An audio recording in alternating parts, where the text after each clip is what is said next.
Hello there and welcome to another Easy As Accounting Software video presentation. In this presentation I'm going to quickly show you some details on the income screen.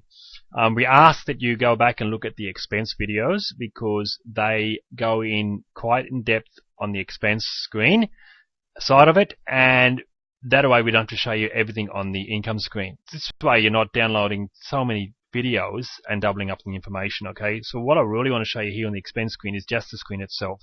All this information down here and all of this here is all the same as what's on the expense. Okay, watch those videos, you'll understand. Here, very simple, very basic. I'm going to bring this back to all. You see all the expense entries on, or the income entries on this screen. Naturally, this is the date I received my income. I enter some details in, the method I received it, blah blah blah. It's all there. Okay, I'm going to quickly do one entry so you can see. If I click new entry, and I'm entering an entry into the system here. I'm going to go 3rd of the 3rd, 09. I'm going to enter any date here. Now, say it's from Fred. I'm going to, because I might have done some, because this particular guy here is Max Lawn Mowing, so I mowed his lawn, and he had to pay me $50 to mow his lawn. If I'm not collecting sales tax, I just enter my whole amount in here, and that's what it is. If I have to collect sales tax, then I need to know how much of that $50 was sales tax. If I happen to know how much it is, then I can enter it in manually. Okay, simple as that. If I don't know how much it is, I can use this tax calculator. Now, this isn't going to work now because I now have figures. It only works when there's a zero balance in here. Once you put a figure in here, it doesn't work anymore. It's there to protect your data, okay, from accidental changing of information.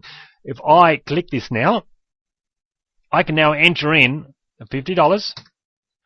Less my 10% GST in Australia. The default rate's 10%. In a previous video, I showed you how you can change your default rate. Okay, I'm going to enter $50. I'm going to click OK, and it calculates that for me. It tells me that out of that amount of $50, there was $4.55 in GST. Why is this useful? This whole thing there is useful for this purpose.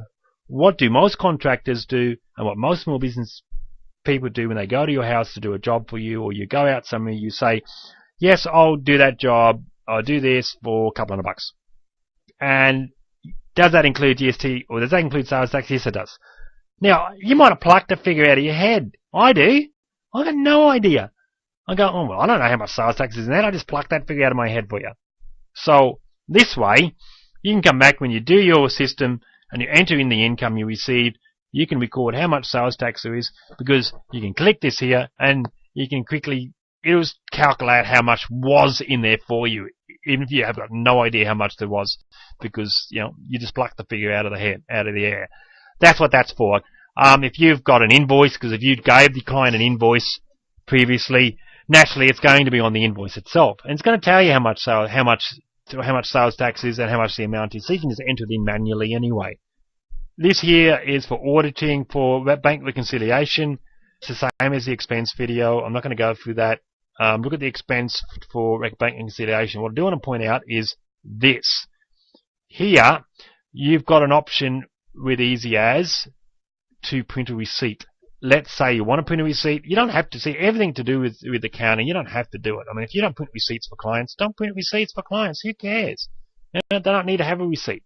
But if you might be running a business where you're at home doing sewing and the client comes in, pays you on the spot, they want a receipt. So you can actually use this for that purpose. Okay, this is like a back office system, but you can print a receipt just as well. If I click print receipt now, it's going to print Fred a receipt. Print receipt, yes. I'm going to print it as a PDF. I'm going to show you what it looks like.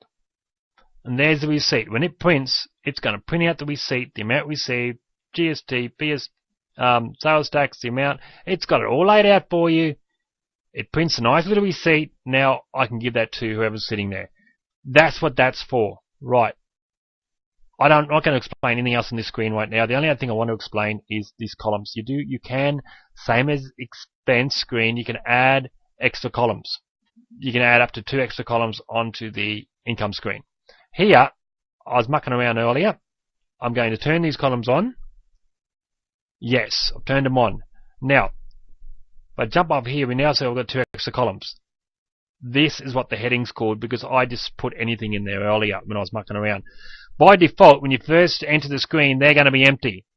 Now if I turn them on, by default, it now gives it the default setting of additional column 1, additional column 2. And that's how your reports will be printed. So you want to rename that heading, jump in there and give it a different name. If you don't want to have a name on it, put a full stop there. It will still print with a full stop, but you really won't see it. Now, it appears to have nothing on the screen, but it's actually a full stop. You can actually briefly see it. So that's good if you really don't want it to have a heading. It's just additional information that you put there for some reason, but you don't want it to have a column heading. It's for your own purpose. That's what that's for. You've got a sort icon here to sort it. I don't think I need to show you anything else. I have got time, so I'm going to show you one more thing.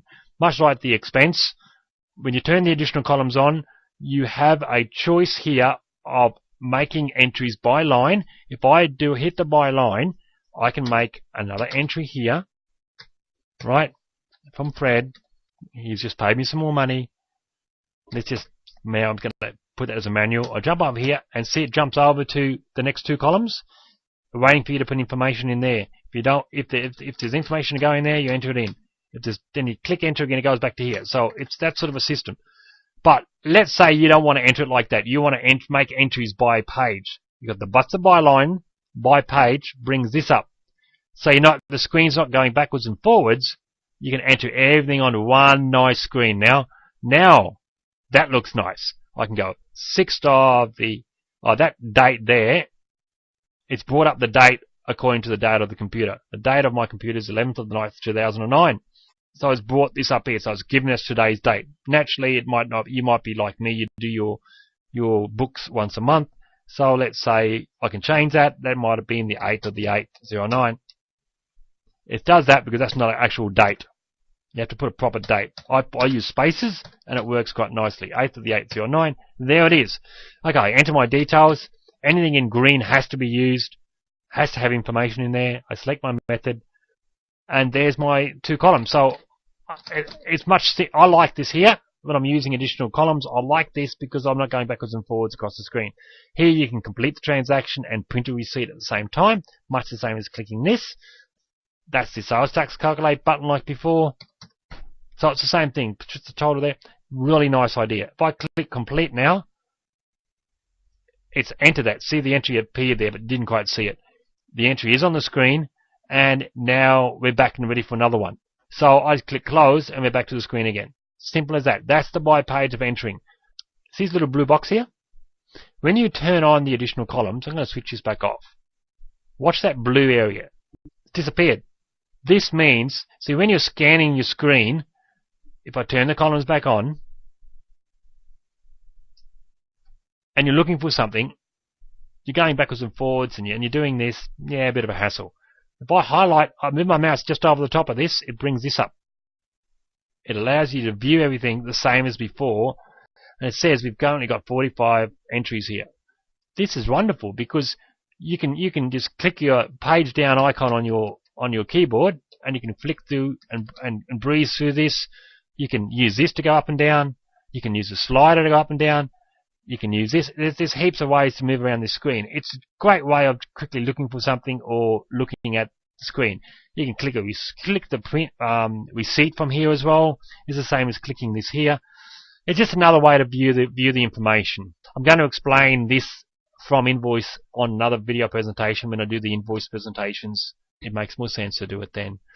That's all I need to show you for the income screen. I think everything's self-explanatory. If you need more information, click the help and it gives you some more info.